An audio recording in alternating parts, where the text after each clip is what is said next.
کہ حضور اکرم صلی اللہ تعالی علیہ وسلم کے صحابی حضرت مولا کائنات خاتون جنت کے شوہر ہم سب کے سروں کا تاج امت مسلمہ کے مولا حضرت علی ابن ابی طالب کرم اللہ وجہہ الکریم فرماتے ہیں، میرے نبی علیہ السلام نے فرمایا ادبوا اولادکم علی 3 خصال حب نبیکم وحب اہل بیتہ وتلاوت القرآن۔ فرمایا اپنے بچوں میں 3 عادتیں پیدا کر دو، بچپن سے اپنے بچوں کے اندر یہ موبائل، کیرم بورڈ، کارٹون، ٹیلی ویژن، یہ سب تمہارے بچوں کے اندر غلط تہذیب پیدا کرنے کا ایک ذریعہ ہے۔ مجھے افسوس ہوتا ہے اور کبھی کبھی آنکھوں سے آنسو بھی نکل جاتے ہیں جب یہ سننے کو ملتا ہے کہ ایک مسلم بچی کسی غیر مسلم مرد کے ساتھ راہ فرار اختیار کر رہی ہے۔ میں پوچھنا چاہتا ہوں ان ماؤں سے کہ جن کے یہاں یہ حالات ہوئے، خدا نہ کرے کسی کے یہاں آگے حالات ہوں، ان سے پوچھنا چاہتا ہوں کہ تم نے 15-20 سال 30 سال کی لڑکی جو تمہارے ہاتھ سے چلی گئی، تم نے اتنی عمر میں اپنی بچی کو اسلام کی اہمیت تک نہیں سکھائی، کلمے کا وقار بھی نہیں بتایا، دین مصطفیٰ کی عزت اور ان کا احترام بھی نہیں بتایا، اور یہ بھی نہیں سکھایا کہ مرنے کے بعد بیٹیاں یاد رکھو، مرنے کے بعد تمہارے لیے کوئی دوسرا مذہب نجات کا ذریعہ نہیں بن سکتا، اگر بنے گا تو وہی مذہب بنے گا جس کے لیے قرآن کہتا ہے وَمَن يَبْتَغِي غَيْرَ الْإِسْلَامِ دِينًا فَلَن يُقْبَلَ مِنْهُ وَهُوَ فِي الْآخِرَةِ مِنَ الْخَاسِرِينَ۔ جو دین اسلام کو چھوڑ کر کسی دوسرے مذہب کو اختیار کرے گا، یاد رکھو اللہ کی بارگاہ میں نہ وہ دوسرا مذہب قبول ہوگا، اور ایسا کرنے والا قیامت کے دن بڑے گھاٹے اور نقصان میں ہوگا، بلکہ اس کے تو نقصان کا سلسلہ مرتے ہی شروع ہو جاتا ہے۔ تو میرے نبی علیہ السلام نے فرمایا اپنے بچوں کے اندر تم اسلام کی مقدس شہزادیاں ہو، تم بچوں کا سب سے پہلا مدرسہ ہو۔ جب تمہارا کلچر اچھا ہوتا ہے نا تو پھر تمہاری ہی کوکوں سے جنم لینے والے بچے کبھی بابا فرید بنتے ہیں، کبھی صابر پاک کلیری بنتے ہیں، کبھی عبد القادر جیلانی بنتے ہیں، کبھی اعلیٰ حضرت امام اہل سنت بنتے ہیں، کبھی حجت الاسلام بنتے ہیں، کبھی مفتی اعظم بنتے ہیں، کبھی مفسر اعظم بنتے ہیں، اور کبھی سرکار تاج شریعت بنا کر۔ یہ ہمیں کوک اور اپنی گودوں کو، اپنے گھروں کے ماحول کو سدھارنا ہوگا۔ حضرت بابا فرید گنج شکر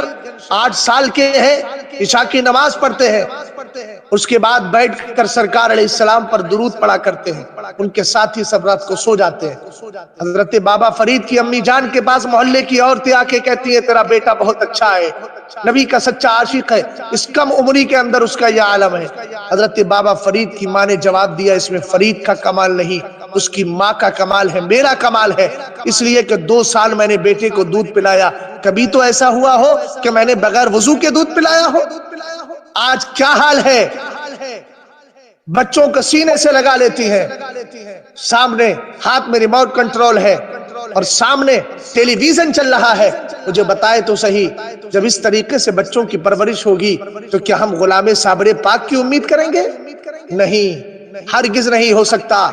یہ تم ہو، اگر اپنے من کے اندر، اپنے دل کے اندر یہ ارادہ کر لو اور عزم مصمم کر لو کہ ہمارے گھروں کے اندر کوئی ٹی وی نہیں رہے گی، تو میں یقین کے ساتھ کہتا ہوں کہ پھر وہی 1400 سال پرانا ماحول گھروں کے اندر پلٹ کے آ سکتا ہے۔ میرے نبی علیہ السلام نے فرمایا اپنے بچوں میں نبی کا پیار پیدا کرو۔ پیار پیدا کرنے کا طریقہ کیا ہے؟ کارٹون دکھائے گا یہ پیار پیدا کرنے کا طریقہ نہیں۔ اپنے بچوں کے ہاتھوں سے موبائل ہٹا کے ان کے ہاتھوں میں تسبیح دے دو، ان کے ہاتھوں میں، چھوٹے ہیں ان کو پارے پڑھواؤ، ان کو دینی تعلیم دلواؤ، اٹھتے بیٹھتے ان کو کلمے کا ورد کرایا کرو،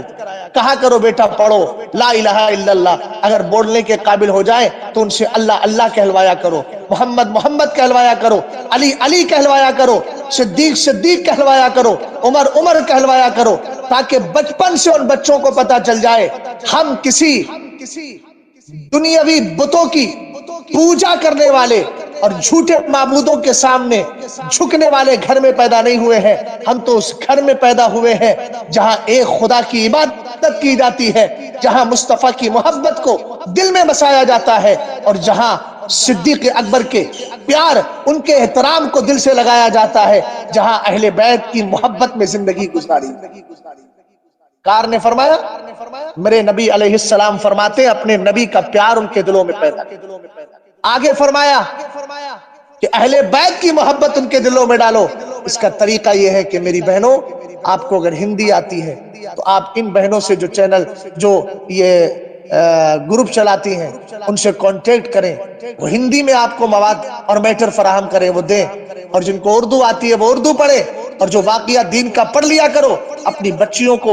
وہ بول کر سکھایا کرو، اپنی بچیوں کو صلاح الدین ایوبی کے واقعات سناؤ، حضرت بایزید بستامی کا تقوی سناؤ، حضرت بشر حافی کی زندگی سناؤ، حضرت رابعہ بصریہ کی زندگی پڑھو، فاطمہ الزہرا کے پردے کا خیال لے کر کے آؤ، پھر دیکھو ہمارے گھروں کے اندر پھر وہی ماحول قائم ہوگا۔ ایک بھی بد عقیدہ ہو یا کوئی بھی کافر ہو، اس کی ماں نے اس کے اندر یہ طاقت ہی نہیں رکھی ہے کہ وہ ہماری کسی بیٹی کی طرف آنکھ اٹھا کے اس کو اسلام کے خلاف کھڑا کر سکے اور اس کو کفر کی طرف لے کر جا سکے، اس لیے کہ کل یہ بچیاں بھی حضرت خدیجہ الکبریٰ، حضرت عائشہ صدیقہ اور حضرت ام حبیبہ کی روش پر چل کر کہیں گی زندگی تو جا سکتی ہے، حضرت سمیہ کی طرح جذبہ ایمانی رکھ کے کہیں گی زندگی تو جا سکتی ہے، مگر سرکار کا عشق اس دل سے